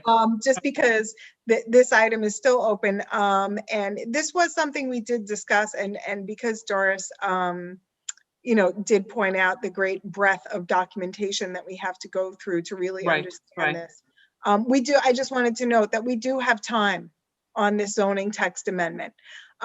So we do have time to look at this more closely and have our committee take a look at it. And so Doris's report on this being informational, I guess is just the first swipe at this. But I do appreciate, thank you, Doris. Do we have anyone who has a question with regard to the? Oh, go ahead. We were overwhelmed by the amount of information, but there's no question that both committees were in support of the need for this, and it's an important addition to our community. Okay. Okay, so we have, so that I believe, I don't see any other comments, so that would conclude Doris's report to be continued on this proposed zoning text amendment. And so now I would just move on to any old or unfinished business. I don't see any hands up on that. And now we're just going to get back to what? Nope, I don't see any hands up on that. And so now we're going to get back to new business, and we're Larry. going to, Larry, are you on old business? I'm sorry, did a Zoom by you there? No. Oh, okay, well, new business, Carmen was in line first. So there was the issue that Carmen brought up, with regard to options for people who use Access-a-Ride. Yeah, So I don't know. Yeah, Access-a-Ride is making huge changes, especially for people in wheelchairs. So that's something I think we just need to be aware of, how those changes could affect some transportation issues also. Okay. Did anyone want to add anything to that, or anything to the discussion about Carmen's point about Access-a-Ride? And maybe that is something we should look at, just in terms of the changes that they're making there, and is there some attention that needs to be brought to that? Because I do know we do have a very big senior population, and a lot of people in our area do make use of Access-a-Ride. Okay, anyone else for new business? Larry, you wanted to say something? No, there were somewhat, I don't know, there's rumors flying that Century 21 was going to resurrect itself or reincarnate, coming back in some reincarnation. So I've heard gossip to that effect, but I don't know. Does anyone have any information on that? No, I hear that a lot too, but I haven't seen anything in writing. No, so I can tell you that I've been a participant at some of the recent 86th Street Business Improvement District meetings. And what I can share is that the court proceedings are still ongoing. So there's no firm, there was some newspaper articles about them opening elsewhere, but not on 86th Street. But from our understanding, at those meetings, that's still very preliminary. They're still proceeding through their court proceedings and making decisions. But I have also heard those rumors, but I have not confirmed them. Okay, anyone else? Any new business? No, I think Barbara has a hand up. Go ahead, Barbara. Barbara Vellucci. Yes, Josephine, any dates as to when the police will begin enforcement to restaurants that have outdoor structures that take up the entire sidewalk where people cannot walk, especially people with wheelchairs or walkers? Okay, so that would not be the police department. It would be the Department of Transportation that would be issuing the violations. As far as my last briefing with them is that they were going out, speaking to restaurants about and educating them with problems and issues, and that enforcement would begin sometime this spring. I don't have a date, but I will get a date and ask, because we have had some questions. Okay. Anyone else? Does anyone else have any new business to bring up? No. Okay, so I would call for a motion to adjourn. Anybody, just throw up a hand. Okay, I've got Tracy Britton, I've got Marty Lenz for a second. Okay, all in favor? Aye. This motion always carries. All right, thank you, everyone. Thank you very much for another great meeting, and